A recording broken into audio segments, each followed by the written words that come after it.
वालेकुम, मैं हूं नसीम विकी और इस वक्त हम लोग मौजूद हैं शालीमार थिएटर में। यहाँ पर ड्रामे की रिहर्सल हो रही है और इस ड्रामे में जो हमारी पाकिस्तान की कास्ट है उसमें हमारे साथ सुंबल खान है और रुबाब है और इसके अलावा हमारे साथ खूबसूरत कैफ है और उनके साथ हमारे पास एक नई ऑडिशन जो हो रही है वो हूर है। इस ड्रामे की टीम में आपके सामने जो हमारे जाने पहचाने आमिर सोना है जो इस ड्रामे में बहुत अच्छा कैरेक्टर प्ले कर रहे हैं और साथ अरशद भट्टी साहब हैं, असद मुकड़ा जो कि अच्छे ड्रामे की एक ज़मानत है, शिवा जो एक अपनी आप अहमियत का हायल अपना कैरेक्टर जो करता है उसकी एक अहमियत बताता है ये क्या है। आजकल सरवर मेल्सी जैसा कि आप इसको जानते हैं कि हर कैरेक्टर में अपनी एक छाप छोड़ के जाता है।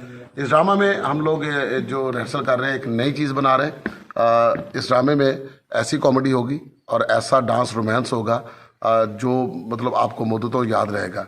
इस ड्रामे की कहानी में जो किरदार हमारे साथ हैं ये सारे के सारे अपने किरदार को खूब निभाना जानते हैं। सुंबल चूँकि मुल्तान से बहुत अरसा के बाद लाहौर में काम करने के लिए आई हैं, तो सुंबल के बारे में मैं ये इतना कहूँगा कि जिस कैरेक्टर में आती हैं अपनी खूबसूरती के साथ अपने किरदार की छाप छोड़ती हैं और इनको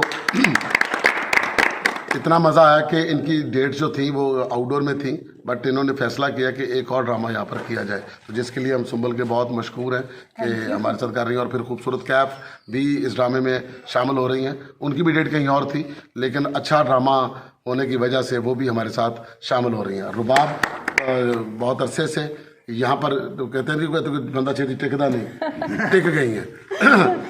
मैं इसको रुबाब वहाब कहता हूँ प्यार से। तो ड्रामा हमारा गरमांडे और हमारी थीम जो कल जुमा को खुलेगी इंशाल्लाह, जब आप आएंगे तो आपको पता चलेगा कि इस ड्रामे में आपको कितना मज़ा आने वाला है।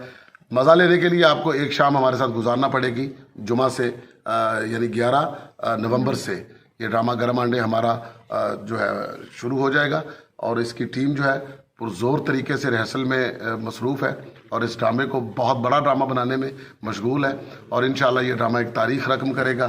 तो सुंबल, आप क्या कहती हैं यहाँ काम करके, आपको कैसा लगा और आगे फ्यूचर में क्या देखती हैं? जी बिल्कुल, आपके साथ तो वैसे ही आपकी डायरेक्शन में मुझे बहुत मज़ा आता है और जब थिएटर अच्छा हो, कास्ट अच्छी हो तो फिर और ज़्यादा मज़ा आता है। तो हमारा ड्रामा कल से लग रहा है गरमांडे, तो इसकी हमने रिहर्सल किया और ये ड्रामा भी एक से बढ़कर एक है, मतलब कि सबसे अच्छा होता जाता है नेक्स्ट।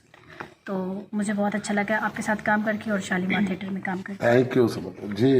रुबा जी सर, मुझे तो इस मतलब थिएटर में आपके डायरेक्शन में बहुत मज़ा आ रहा है क्योंकि आपके जो ड्रामे होते हैं ना वो बहुत अच्छे होते हैं, उनमें कोई ना कोई सबक होता है हमारे लिए भी और पब्लिक के लिए भी। और वैसे भी हमारी सारी टीम बहुत अच्छी है, बड़ा मुझे मज़ा आता है, पब्लिक ऑडियंस भी बहुत अच्छी है और इंशाल्लाह आगे भी मज़ीद अच्छा ही होगा काम में। जी भट्टी साहब जी, बड़ा मज़ा आ रहा है ड्रामा करके विकी साहब के साथ और रिहर्सल भी बड़ी मेहनत से कर रहे हैं हम। और मज़े की ये बात है कि जो भी ड्रामा होता है वो सिचुएशनल ही होता है, एक ड्रामा होता है जिसमें सब आर्टिस्ट जो हैं अपने करैक्टर्स में आते हैं, तो वो बड़ा मज़ा आता है करने में भी और आवाम को देखने में भी।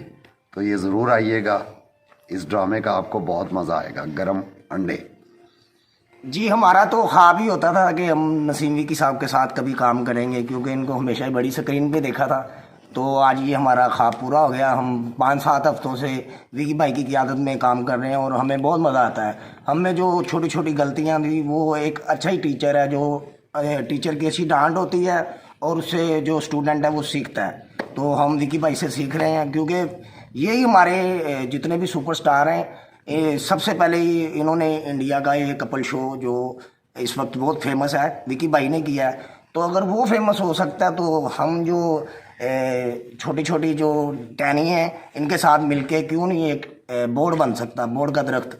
तो जुमा 11 नवंबर से हमारा ड्रामा है गरम आंडे, तुसी भी खाने ने तो असी भी खावांगे क्योंकि सर्दी आ गई है तो साड़ी कास्ट बड़ी अच्छी है, तो 2-2 शो ने जुमा हफ्ता तवार। विकी साहब ने तुसी आप जानते हो कि विकी साहब ने हमेशा एक मुनफरद स्टाइल का एक बेहतरीन किस्म का कॉमेडी प्ले आवाम के सामने पेश किया है, तो इंशाल्लाह गरम आंडे दे विच तुहानू बहुत ज़्यादा मज़ा आने वाला है। विकी साहब, गरम अंडे एक रिवायती हमारा एक सेटअप था जो अब ऑलमोस्ट खत्म हो चुका है कि जब सर्दियाँ आती थी तो बाजारों में, गलियों में रात के वक्त आवाज़ लगती थी गरम अंडे की। तो क्या आप ये रिवाइवल की तरफ ले जाना चाह रहे हैं कि लोगों को वो पुरानी बातें याद दिलाई जाए? आपने बहुत अच्छा सवाल किया है। आप यकीन करें कि ये सवाल सुन के मतलब मेरे दिमाग में वो मज़ा आना शुरू हो गया, मेरे दिल दिमाग में, कि मैं उसका रिप्लाई देने से पहले एंजॉय कर रहा हूँ आपके सवाल को। असल बात यह है कि जब हम लोग इस तरह का नाम रखते हैं ना, तो तरह तरह के ख्याल आते हैं कि ये नाम क्यों रखा गया। कोई कमर्शियली तौर पे कहता है, कोई उसको मतलब गंदे वे में लेकर जाता है। दुनिया में जब कोई गंदी बात होती है वो सीधी बात होती है। जब हम किसी की कोई चीज़ को उसके मुतबादल चीज़ सोचते हैं ना, रेलिवेंसी में बात करते हैं, तो वो गलत हो जाती है। मिसाल के तौर पे गरम अंडे है, अगर गरम अंडे का मतलब गरम अंडा ही है, अंडा ही है, इसका दूसरा मतलब कोई नहीं है। जिसको अडल्ट कॉमेडी में हम कहते हैं कि उसको गलत वे में ले जाना, वो अपने दिमाग की एक इख्तरा होती है। गरम अंडे, मैं हमेशा यही सोचता हूँ कि हमारी जो रवायात, जैसे एक ज़माना होता था कि डाकिया ख़त लेकर आता था, उसकी जगह पर मोबाइल ने ले ली है। मोबाइल के ऊपर आपको मैसेज आ जाता है। इस मैसेज ने, इस मोबाइल ने कितनी कदरों को ख़राब कर दिया है कि डाकिए का आना, उसका ख़त देना, ख़त का इंतज़ार करना, बूढ़ी अम्मा का दरवाजे में बैठना और उस लड़की का नाम ना आना जिसका उसके साथ मतलब शादी वाला सीन है, या बना उसकी शादी होनी है, उसका ब्याह होना उसके साथ, तो जब उस लड़की को सलाम नहीं कहा जाता, उसका रूठ जाना, फिर उसको ख़त को लिखवाना, फिर उसको कहना कि तुम्हारी वजह से वो नाराज़ हो गई है, फिर अगले ख़त में उसका फिर इंतज़ार होना, फिर ख़त पढ़ने के लिए एक बंदे का इंतज़ार करना जो गली मोहल्ले में होता था। कितनी कदरें थी।